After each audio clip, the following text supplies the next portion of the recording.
Hey Eurovision fans, we have the results of the first semi-final of Melodifestivalen, that's Sweden's national final. 2 songs have gone directly to the final, 2 songs have gone to the runoff round, and 2 songs have been eliminated. We're going to talk about all 6. So let's keep. If you're new here, welcome. My name is Tom. I'm an Irish Eurovision analyst, and you can find all of this stuff on my Eurovision channel. Okay, so sorry that this video is so late. You may have seen I've been very busy doing my Norway and Spain videos, and then obviously those Sanremo videos I just did. Please go check those out. They took me ages to do. I spent 4.5 hours alone dealing with the copyright on the second Sanremo videos. I don't have to deal with any copyright in this video at all. It's so luxurious. I can just write the file once and upload it once and then it's finished. So glorious. But yeah, I've always covered the Melodifestivalen semi-finals on this channel, so I want to continue that. This year the semi-finals are smaller. They have 6 acts instead of the usual 7, and we're going to have 5 semi-finals instead of 4. So the first 2 songs that went directly to finale, one of them was Smash Into Pieces. I thought that this was a pretty good song. I gotta be honest with you, this sounds so similar to their song last year. Like, it's really similar. It's particularly in the construction where you have this chorus and then you have this instrumental post-chorus where they say the name of the song. Visually, I thought it was actually pretty cool. We're getting like a futuristic dystopia, kind of like Terminator when the machines have taken over kind of vibe. Lots of reds and blacks and flashing white lights. And I thought that they had great energy on the stage. The lead singer is very buff. I appreciate how much he goes to the gym. And then we had the 2 other guys kind of moving around, and they had like a little bit of a getting up close to the camera and whatnot. So I like the energy of it. I don't know if this is me being cynical, but I kind of get the impression that SVT pays them to be there. I don't know if that's just me being really cynical, because they do feel a little bit out of place when you look at like everybody else who's in the show, who's like very Scandi pop, Schlager, and then you have this kind of like, they are pop rock in fairness, but still, it does feel different. I wonder, do SVT say, hey guys, we'll pay you to come to Melodifestivalen? Probably not. This is me just speculating, but I think that they do add a lot to the show by being such a unique flavor, being so completely different. I think it gives the show a little bit more legitimacy, and I really enjoy them being there. I will download this song. It's very similar to last year. I don't think it's going to be a winner. I actually think it's a little bit less competitive than 6 Feet Under. One also funny thing about this is that I waited so long to watch the semi-final that SVT had actually removed it from the website. I didn't realize that there's like this 3-4 day window where you can watch the semi-final again, and then they remove it. So I actually had to go onto YouTube to watch their final performance. Luckily, someone naughtily uploaded it. If you upload Melodifestivalen videos, they copyright strike you and they try and remove your channel. That's why I never react to the live performances until Melodifestivalen is finished. Okay, our second song that went directly to finale was Lisa Ajax. I've got a soft spot for Lisa because I've been watching her since 2016. I think that was her first entry, My Heart Wants Me Dead, which is still my favorite entry she's ever sent. She also had Torn, which was ballad, and she had I Don't Give A, which was like a kind of slightly immature sounding popish song, I suppose. So I believe this is her 4th entry, and it's called Awful Lar. I think this is actually quite a good song. It was quite catchy. I don't remember the melody now. In fairness, I only listened to it once, but I remember having it stuck in my head for a while afterwards. I thought the performance was nice.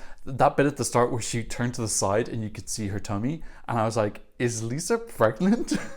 I actually double checked before I filmed this video. So that was kind of a nice way of her saying like, hey, look, I'm pregnant. Ooh, go me. She's been on Melodifestivalen 5 times actually. Actually, she was directly finale with My Heart Wants Me Dead as well. That is a fantastic song. Still my favorite Lisa Ajax song by far. Oh, she was also in Melodifestivalen 2022 with Tror Du Att Jag Bryr Mig with Niello. I don't even remember that. Well, they failed to qualify, so wow, I don't remember that. Yeah, I ranked this second of her 5 entries. I like the purple color scheme. Felt like we were on a planet or something like that. I think she's got a fantastic voice. It feels like the power in her voice is very effortless. I believe she won Swedish Idol. I don't think this song will do much in the final, I'll be honest. I wonder, will Lisa ever win, or does she even care? But yeah, I think she's got the talent that she could represent them, but she just needs a much better song. I do think there's this big behind the scenes thing that happens where the artists are looking for that magic song, and part of being on Melodifestivalen is showing that they're great performers, they can put on a great show, because then in the future songwriters will want to give them the better song. So it feels like a kind of marketplace of supply and demand, and if you're a good performer, you're going to have more of a demand. I remember that song, Torn, that Lisa Ajax sang, was originally offered to Loreen, and Loreen was like, no thanks. and so Lisa took it instead. But very happy that she's gone directly to finale again, and I will download this. I don't think I'm going to listen to a bunch, but I remember being quite catchy. So then we also had 2 songs which went to the runoff round, which is this new thing they're doing at the end of the 5th semi-final, where the 10 songs that have come 3rd and 4th place in the previous 5 semi-finals are going to do a runoff. So it'll be all 10 of them against each other. And interestingly, the results from the heats are going to count as well. So it'll be their heat score plus a new runoff score, and then added up, and the top 2 of the 10 will go through to the final. So I kind of like this. It's, first of all, it's interesting in that you can have 2 songs from one semi go through. Theoretically, the songs that came 3rd and 4th in this semi could be the 2 winners in the runoff round. And I think it just gets rid of that dueling aspect, which I think some artists didn't like, because they might get pitted against a favorite, or they might get put against someone and be embarrassed. Probably that's one of the reasons why SVT changed it. I'm looking forward to that runoff round. I think it sounds interesting.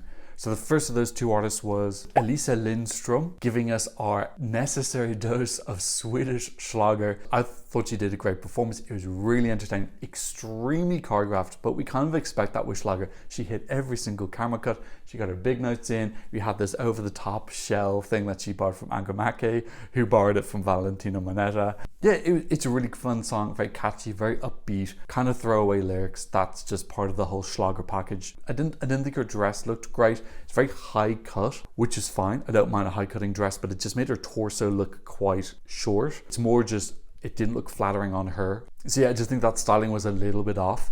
I did like the pink kind of glitter on her hands, like she dipped her hands into a giant cauldron of pink glitter, which they probably have in the back room of Melodifestivalen, because glitter is just more important than air for Melodifestivalen. Yeah, but overall I thought this was really fun. It's an upbeat song. I don't know if it's going to have a shot to qualify from the runoff round. I would imagine there's probably been stronger songs. This did actually come 3rd. It got 69 points over Adam Woods' 66. That doesn't mean that it got more televotes, but it got more points. So safe to say this is 3rd in the semi-final. So maybe it does have a chance in the runoff round.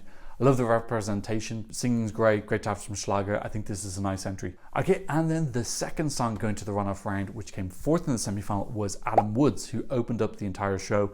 Gotta admit, I didn't think his vocals were particularly strong. We had him last year with Jan Henrik Fjällgren. He had lots of interactive graphics going on, which we kind of associate with some of the Swedish staging. I think it actually looked, the stuff that was on the floor looked like Portugal's graphic design when they hosted it in 2018. These kind of like jellyfish wiggly lines. I thought it looked really, really pretty.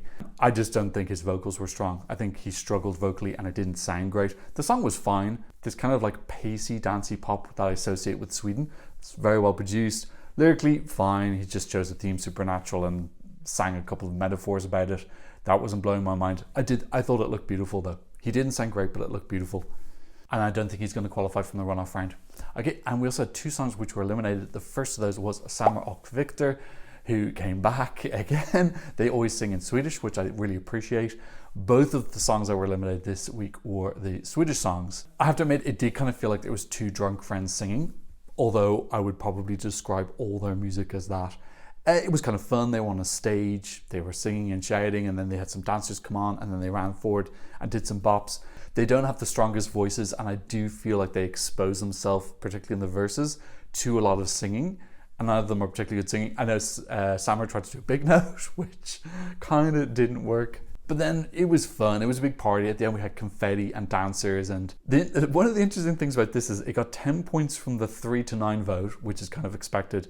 It also got 8 points from the 75 plus vote. So it's kind of like young children and 75 plus both loved it. And then like people in the middle weren't feeling it as much. And I believe this is the first time that Samir and Viktor haven't made it through to the final.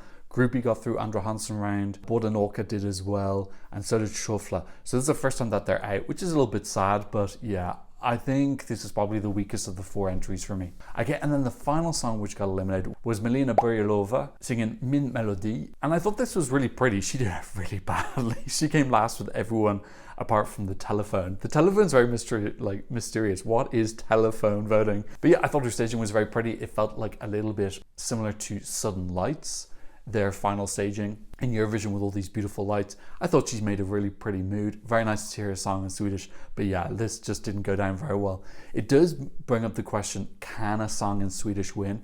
Particularly this year where we have Finland, probably choosing a song in Finnish. We already have a Norwegian song in Norwegian. Denmark don't even have a song in Danish to choose. Could Sweden send a song? What would it take for Sweden to send a song in Swedish? I don't know, but both Swedish songs didn't qualify this year. Is it going to take something like Fröken Snusk, which we're having in semi-final number 2? I'm not sure. But yeah, I thought Melina's song was pretty, but yeah, I can kind of see how it just got washed out by some of the bigger shows that went on.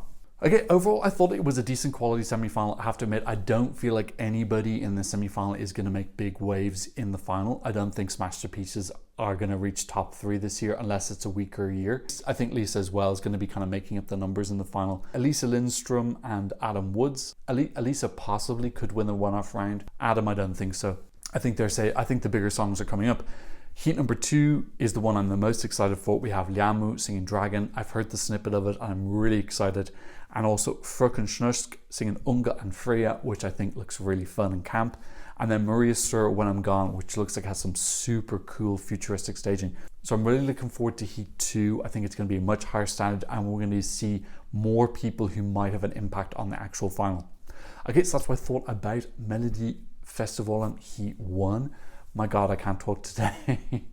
Thank you so much to Anna and Kay for supporting me on Buy Me a Coffee. No new donations on PayPal, but you can support the channel there too if you want. I'll leave links for you in the description. And of course, thank you to my patrons all over the world for patronizing the channel, where you can get original audio versions of my reaction videos. You can be part of our My Eurovision Scoreboard group. You can get some updates about the channel as well. But of course, thank you so much just for watching and maybe leaving a like and maybe sharing. And thanks so much for watching. See you another Eurovision.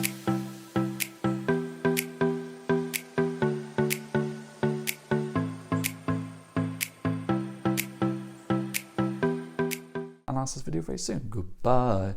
Blah, blah, blah.